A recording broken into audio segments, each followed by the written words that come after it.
This episode is dedicated to Angel Castillo, Katie Cohen, and Joshua Cartwright for becoming our newest Southpaw supporters and helping to make this project possible.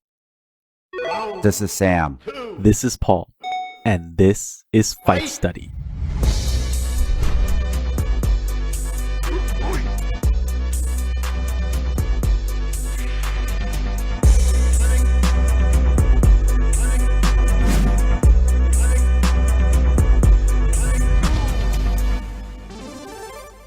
At UFC 258, which took place at the UFC Apex Arena in Las Vegas, one division saw a clear top dog emerge, while another got a bit messier. In the main event, Kamaru Usman defeated Gilbert Burns by TKO at 34 seconds in the third round. This was Usman's third title defense, and with 13 straight wins at 170 pounds, he now has surpassed former champion Georges St. Pierre for the longest win streak in the welterweight division. That is the elite company he's in. With this win over Burns, he's tied up with Woodley for total title defenses and has surpassed the number of title defenses that fan favorite Robbie Lawler has. That's no easy feat, and Usman did not have an easy path to the top.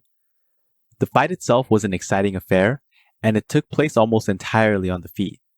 It was clear early on that both were training partners at one point in time. The fact that there was no real feeling out period and the ease of which Burns went right for the attack showed that he was comfortable exchanging strikes. This wasn't the typical bum rush that you see when fighters are angry due to bad blood. This was a calculated decision by Burns. As expected, he put the pressure on Usman early and led with low kicks. This helped keep Usman from lunging forward and establishing his own attacks. After feinting with his hips and threatening level changes, Burns uncorked a right-hand lead that stumbled Usman. This got Burns to start swinging for the fences with hooks and uppercuts, hoping to end the fight early and take less damage. Perhaps a few more bursts could have sealed the deal. Maybe going for an ankle pick could have let him keep the advantage. Unfortunately for Burns, this was not to be. Usman soon timed a high kick and got Burns down to the floor.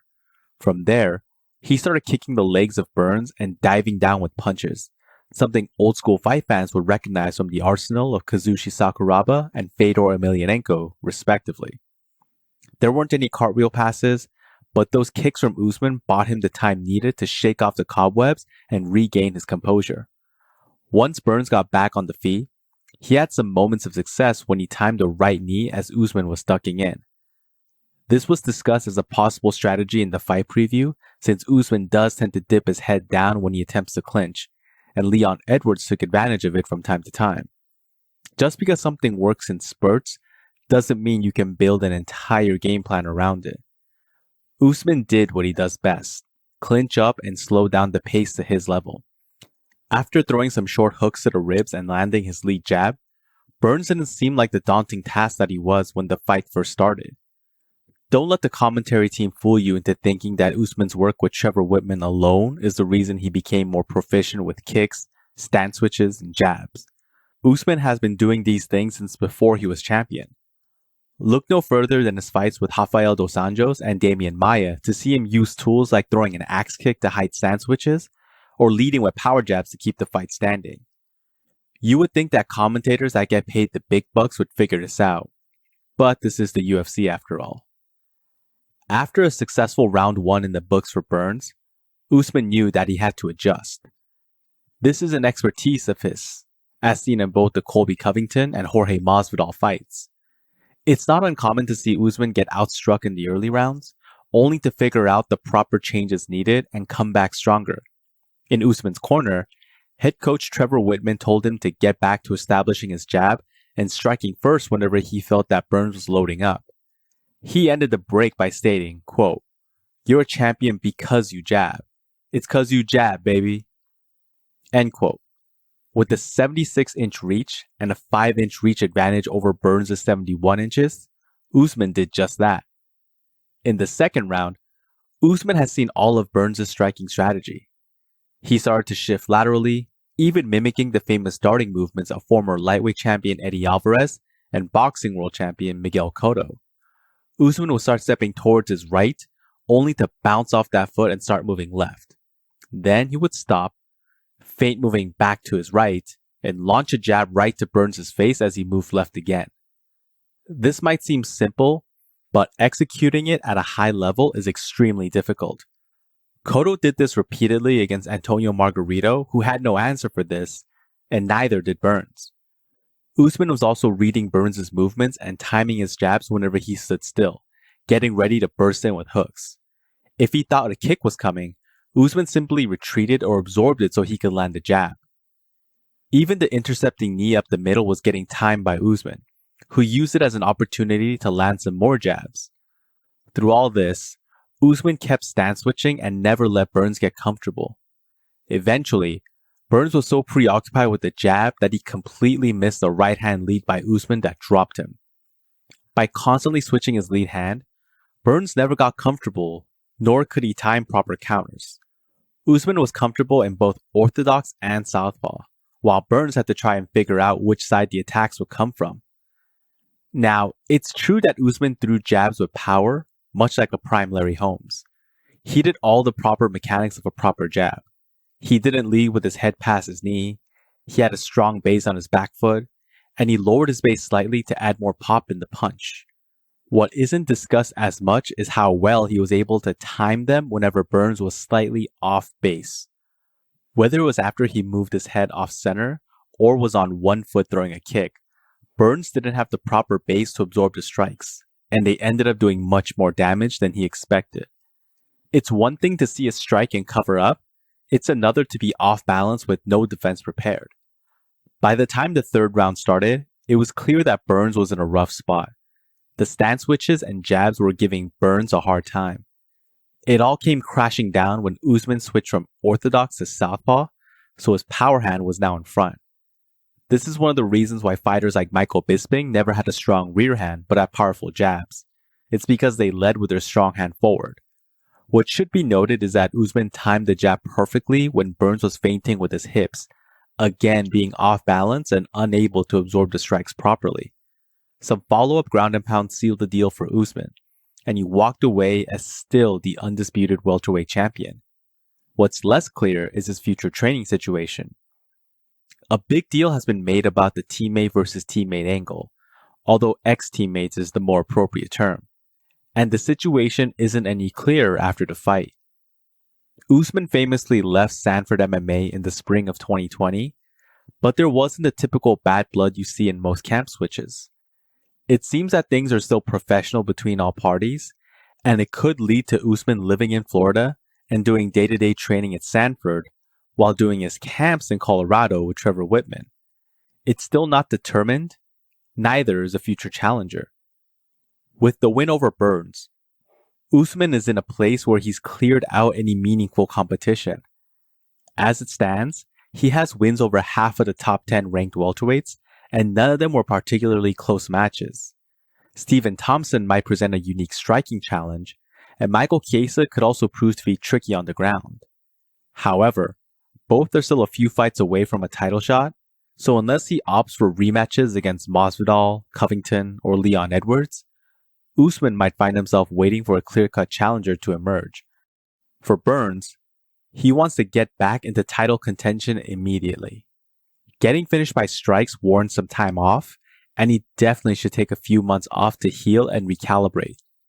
He gave Usman the toughest round of his career, and with some adjustments, it's not out of the question that he could be a champion in the future.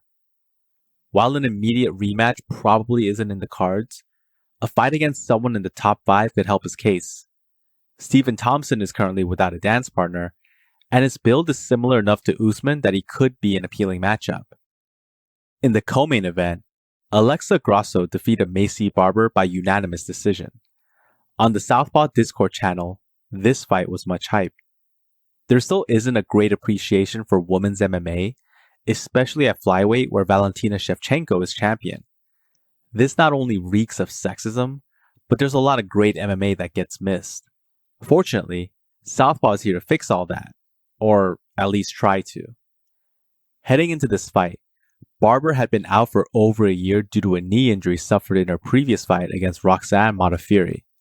Grasso, on the other hand, was trying to break through her predicament of winning a fight and then losing one right after.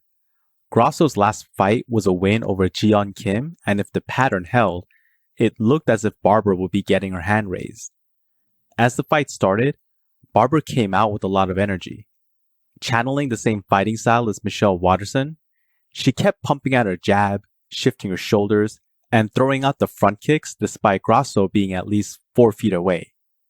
Grasso didn't mind staying patient on the outside and landing with kicks whenever Barber closed the distance. Soon, both fighters found themselves in the clinch where Barber had the slight power advantage. Barber landed some good knees, but Grasso returned the favor. After Grasso found some space, she unloaded with the perfect 1-2 that caught Barber clean. No matter how often Barber pumped out her lead hand or muscled her way into the clinch, it was clear that there were some technical deficiencies.